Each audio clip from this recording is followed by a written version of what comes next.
Well, if I could only invest in one thing, I'd invest in our transition fund. In a transition fund? Yeah, not a transition fund. Your transition fund, sorry. Brookfield Global Transition Fund. Welcome back to the show. My name is Mark Nixon. Mark Carney campaigned as the ultimate diplomat, the only man sophisticated enough to navigate the shark-infested waters of Washington, D.C. and secure Canada a bulletproof trade deal. But 1 year into Mark Carney's administration, the reality is devastating. The U.S. is refusing to renew the USMCA. Instead, they are forcing annual reviews. In the business world, annual reviews means just one thing: lethal uncertainty. And when there's uncertainty, capital flees, factories stall, and investment dries up. But while Canadian businesses are left out in the cold, I want you to ask yourself one question. Is the Prime Minister actually feeling the burn? Let's get into this report.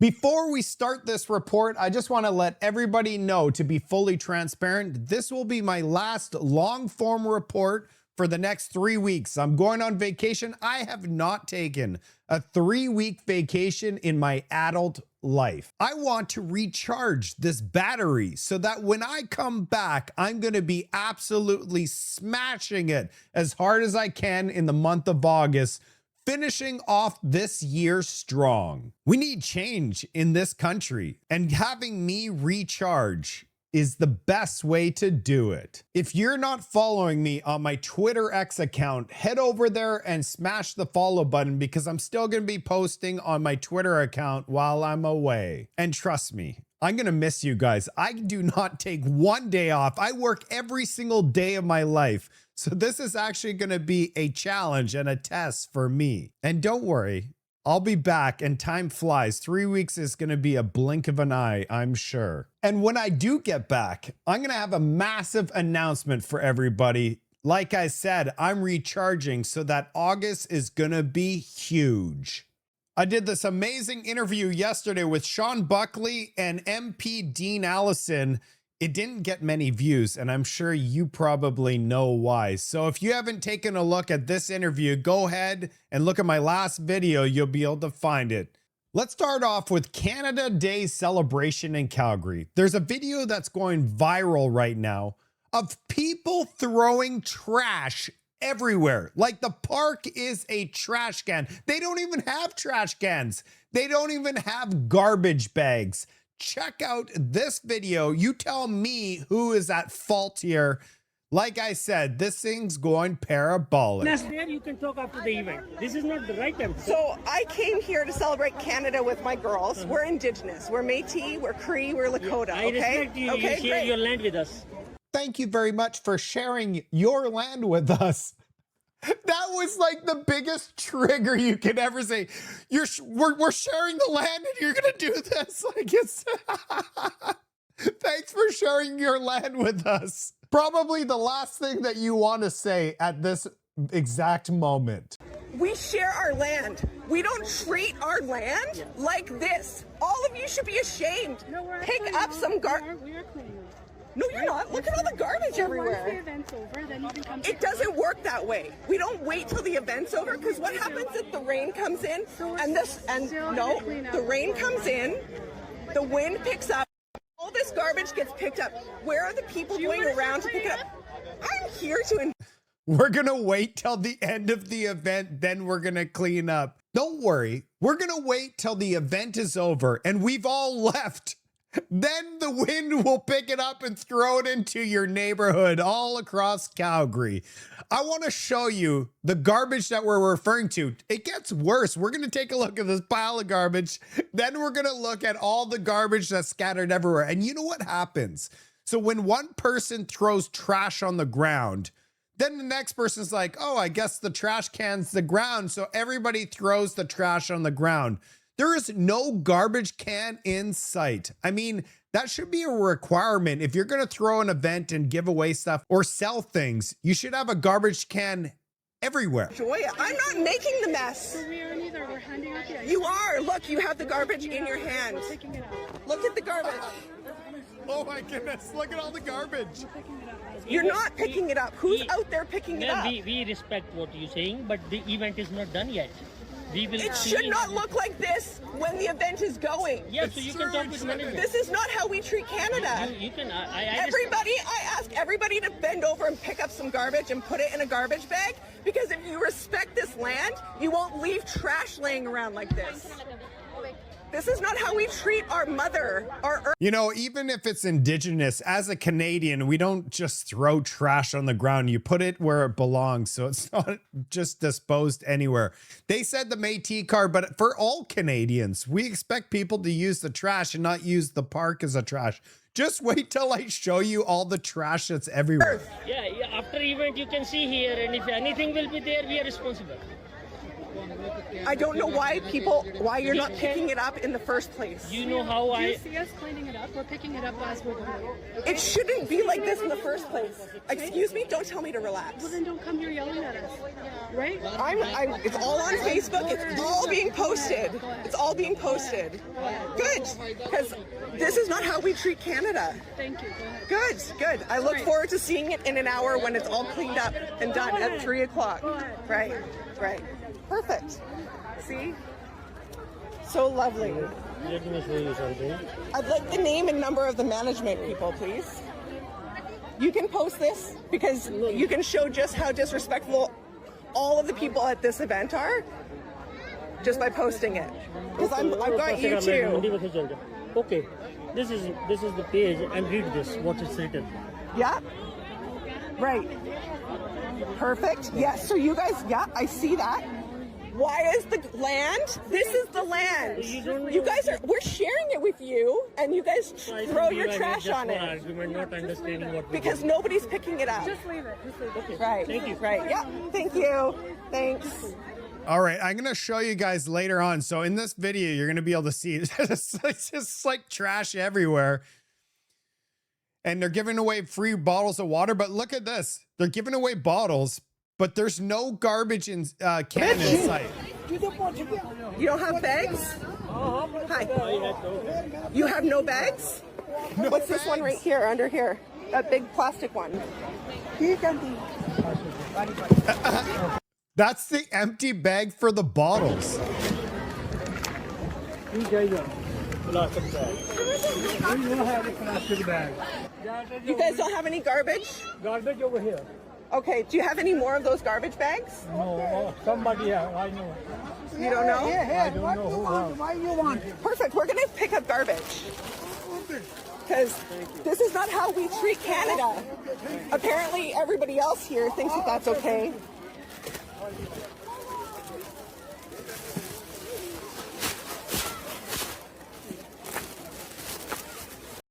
Okay, so she picks up garbage on her own. And we're going to take a look at, like, she goes around and she picks up garbage with the garbage bag, but she's not wearing gloves. I would not be picking up any garbage without wearing gloves. I know she's trying to do the right thing. It's terrible, but look, barehanded. What do you think, guys? I mean, where's the bylaw, people? Because I believe it's a $500 to $1,000 fine for loitering in a park. Not one bylaw officer in sight. Who remembers on Christmas Day of 2024, Global Affairs Canada indicated that Foreign Affairs Minister at the time, Melanie Joly, spent $51,000 per month, not per year, per month on alcohol-related expenses. This post got 1.1 million views and said, there's clearly a problem. At what point do we start cutting them off? A brand new BlackRock report just released today says Melanie Joly would sue over social media posts. The Minister of Truth has now revealed herself. Melanie Joly is contemplating legal action against users of Facebook, Twitter, LinkedIn, and other social media sites it suspects of spreading false or misleading information. Who is actually peddling this misinformation? Or are people saying the truth and she wants to go and start suing people on social media? You're not allowed to have an opinion in Canada, because if you do, the minister with a $51,000 bar tab, while she had that before, we don't know what her bar tab is now, wants to sue you for having an opinion. U.S. Ambassador Pete Hostra here says the logical supplier for oil to the United States is Alberta. But if we can't get our act together, the U.S. could find oil somewhere else. Again, Canada is a logical supplier for that. We've got the infrastructure, both in pipelines. We've got the infrastructure and business relationships working together. We think Alberta might be the ideal place to get and fill those requirements, fill those needs that we believe that we have. But at the same time, if we can't strike a deal with Alberta, we will go to other places in the world and we'll find other sources of oil. And the U.S. is not waiting for Alberta. America's oil imports from Venezuela are accelerating and hitting multi-year high. April 2026 imports hit the highest point since April of 2018. U.S. is definitely securing and reestablishing another source of oil. Let's now move on to Mark Carney. Did you know that 91% of Mark Carney's net worth is located in the United States and only 0.5% located in Canada? So when the USMCA destabilizes Canada's manufacturing and Canada's economy, it doesn't touch his portfolio. When the Canadian dollar plummets, which it has been, it's all the way down to 70 cents, which is the worst it's been in 25 years outside of the dip when Justin Trudeau announced his resignation. His financial assets actually goes up because they are in US dollars. So the more damage that he does to the Canadian economy, Mark Carney has positioned himself to benefit from it. Don't believe me? Just take a look at his assets. We're told on a daily basis that we live in a uniquely dangerous and fractured world. We're told that traditional industries are finished and supply chains are broken. And unless we completely dismantle and rebuild our economy right now, Canada will be left behind. But fear is a powerful sales tactic, because once you convince a population to be terrified, they will agree to hand over billions of dollars to the people who claim they can build the shield. Mark Carney made quite a few announcements yesterday. Let's take a look. Mark Carney used the classic playbook on Canadians: sell fear and then offer the solution. And guess what? His solution is riddled in him getting rich off of you. Let's just take a look at the Red Chris Mine expansion. $500 million going to the Red Chris Mine. Reduce greenhouse gas emissions by 70%. I really wonder if this mine has anything to do with Mark Carney's net worth. The Red Chris Mine right here on Newmont's website says Red Chris Mine right here, the Golden Triangle of British Columbia. Newmont owns 70% interest in this mine. I really wonder if Mark Carney has any interest. He probably doesn't, because that would be a massive conflict of interest. And he is a very trustworthy person. He would never enrich himself. He cares about you. You're the Canadian. He's fighting for you, not his own paycheck, right? Right? Mark Carney was forced to release all the assets that he owns so that there could be no conflicts of interest whatsoever. Let's see if Newmont is on this list. Shocking. Here's Mark Carney throwing $500 million at a company that he has financial interest in. You know what they say, when you catch somebody being sneaky and doing something like this, which is clearly a conflict of interest and enriching himself. How many more on the list of things that he announced yesterday will he be financially benefiting from? At the beginning of the video, I showed a clip of Mark Carney saying he would only invest his money in the Brookfield's Global Transition Fund. And Mark Carney is aggressively fast-tracking these projects. Check out this one: the National Carbon Credit Framework and massive electrification grid. And of course, carbon capture. Every single one of these heavily subsidized sectors perfectly aligns with the global blueprint of the Brookfield's asset management, the multi-billion-dollar fund where Mark Carney directed green transition strategies right before taking office. He's using the power of the federal government to artificially tilt the Canadian market towards the exact asset classes, registries, and corporate framework that he and his former colleagues spent a decade acquiring. The taxpayers fund the infrastructure, the private asset managers collect the yields. You can't make any of this stuff up, Canada. And he's doing it right in front of our very eyes. And how can Mark Carney succeed in his plan? First, you need to put somebody in charge of the US-Canada file. This person needs to be in charge. Does this person look like someone that's going to secure a win for Canada against Donald Trump? Check out those beautiful white running shoes. And what did we receive from this expert negotiator? 10 years of uncertainty with annual review of the USMCA, and after that, it just expires. And his net worth increases as the Canadian Northern Peso decreases.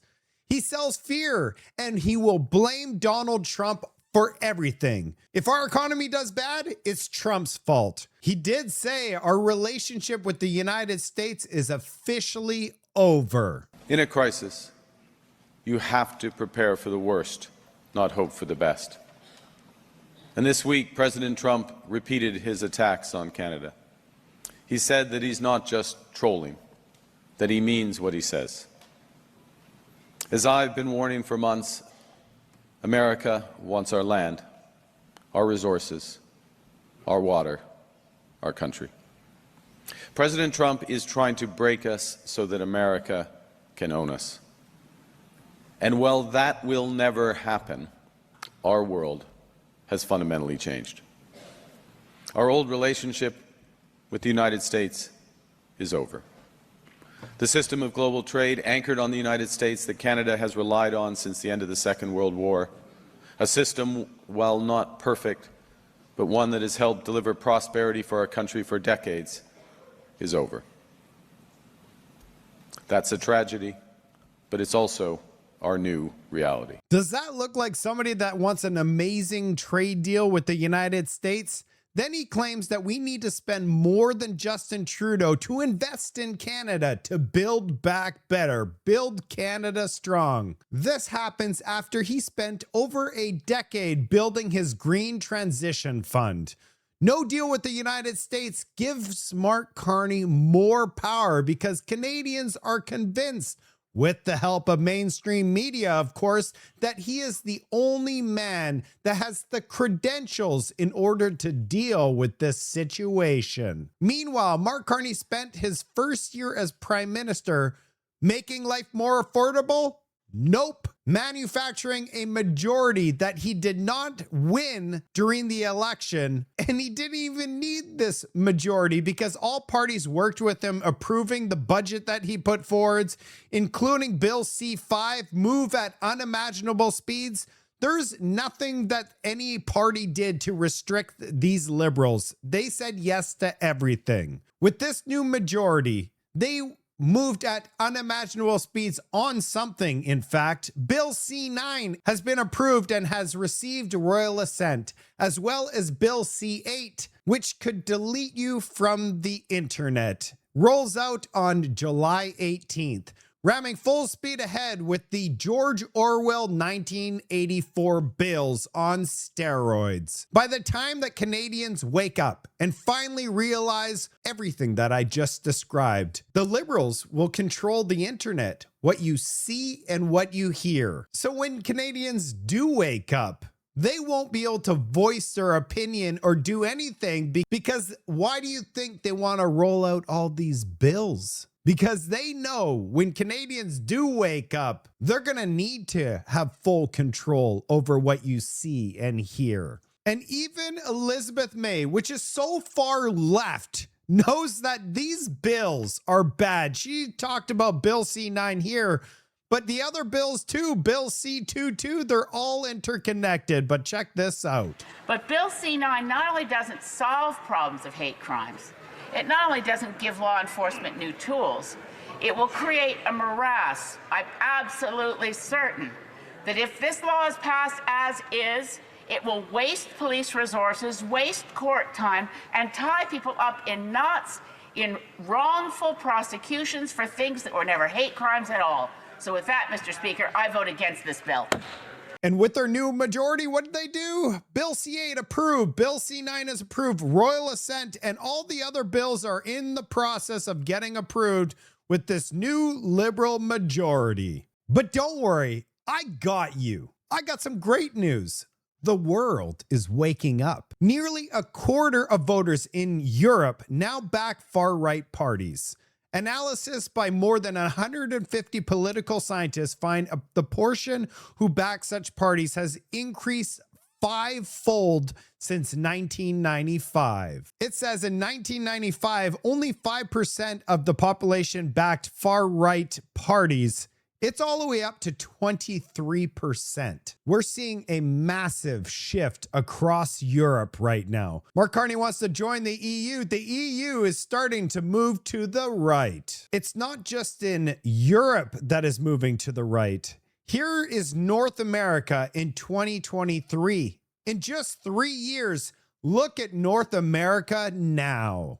And we're making a comeback because of viewers like you sharing the videos and talking to your neighbors, independent content creators like Moose on the Loose, Jasmine Lane, and all the other wonderful content creators are making a massive difference. Because in Canada, we are against the machine. Mainstream media works for the Liberal Party. Our school system is completely captured and 25% of the population currently works for the government. The only way that we get the change that we deserve is through grassroots movements. People in this country are waking up and stepping up.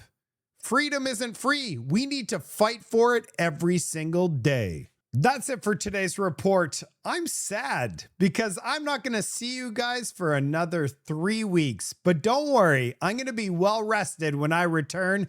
Follow me on my Twitter X account. I'll be posting over there, and I'll see you in 3 weeks.